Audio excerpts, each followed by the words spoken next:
ఆంధ్ర తెలంగాణలో తక్కువ ఫీజులతో high quality results ఇస్తున్న ఏకైక సంస్థ తిరుమల్ ఐఏఎస్ ఇన్స్టిట్యూట్.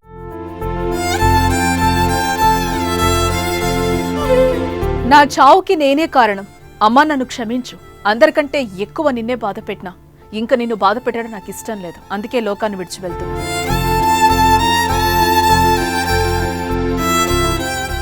నా వల్ల ఎవరికీ లాభం లేదు. కనీసం నేను చనిపోయాక నా అవయవాలు దానం చెయ్యండి. అలాగే నా కొందరికైనా ఉపయోగపడతా. అన్న అమ్మని మంచిగా చూసుకో. నేను చెడు అలవాట్లకు బానిసనయ్యాను. మానుకోలేక మరణిస్తున్నా. అందరూ క్షమించండి అంటూ మద్యానికి బానిసైన ఓ యువకుడు రాసిన లేఖ ఇది.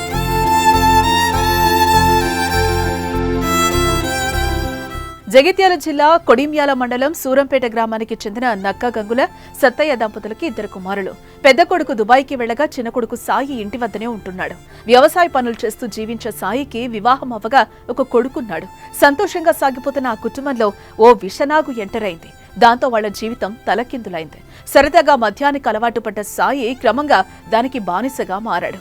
చుక్కా ముక్క లేకుండా ఉండలేని స్థితికి చేరుకున్నాడు. నిత్యం మద్యం సేవిస్తూ కుటుంబ సభ్యులను వేధించసాగాడు. డబ్బుల కోసం అమ్మని, భార్యను ఇబ్బందులకు గురి చేసేవాడు. స్నేహితుల దగ్గర అంతిన కాడికి అప్పు చేసి తాగుడికే తగలేశాడు.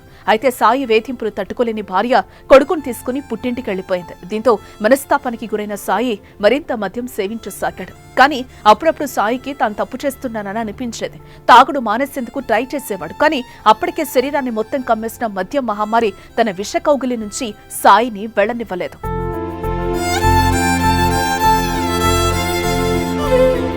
సాయంత్రం వరకు బలవంతంగా తాగకుండా తనకు తాను నిలువరించుకున్నా రాత్రైతే చాలు మళ్లీ మద్యం సేవించకుండా నిద్రించేవాడు కాదు.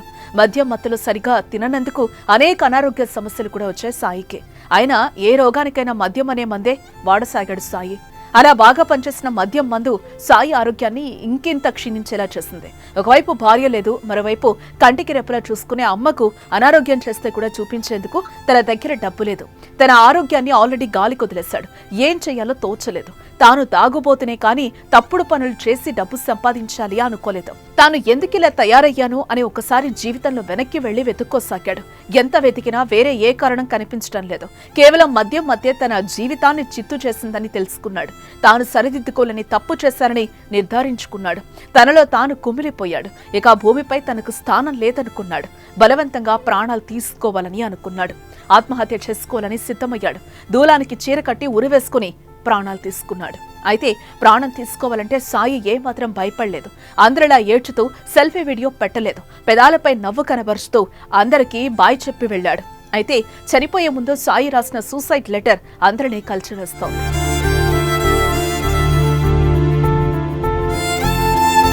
ఇక తాను చనిపోతూ రాబోయే తరాలకు సందేశం ఇచ్చాడు. ఇప్పుడున్న చిన్న చిన్న పిల్లగాళ్లైనా నన్ను చూసి మద్యం జోలికి పోకండి. తాగినప్పుడు బాగానే ఉంటుంది, తర్వాత వ్యసనం అవుతుంది. దయచేసి మద్యం అలవాటు ఉన్నవారు మానుకోండి ప్లీజ్. ఇవే నా చివరి మాటలు అంటూ వెళ్లిపోయాడు. అయితే సాయి మద్యం వల్ల నేర్చుకున్న గుణపాఠం రాబోయే తరాలకిచ్చిన వ్యాఖ్యలను అతడి ఫ్రెండ్స్ ఫ్లెక్సీ కొట్టించి గ్రామంలో పెట్టారు. గతంలో సాయి పాడిన నేనెళ్లిపోతున్నా అనే పాటను ఆ గ్రామ యువకులు సోషల్ మీడియాలో పోస్టు చేయడంతో అది ఇప్పుడు వైరల్ గా మారింది.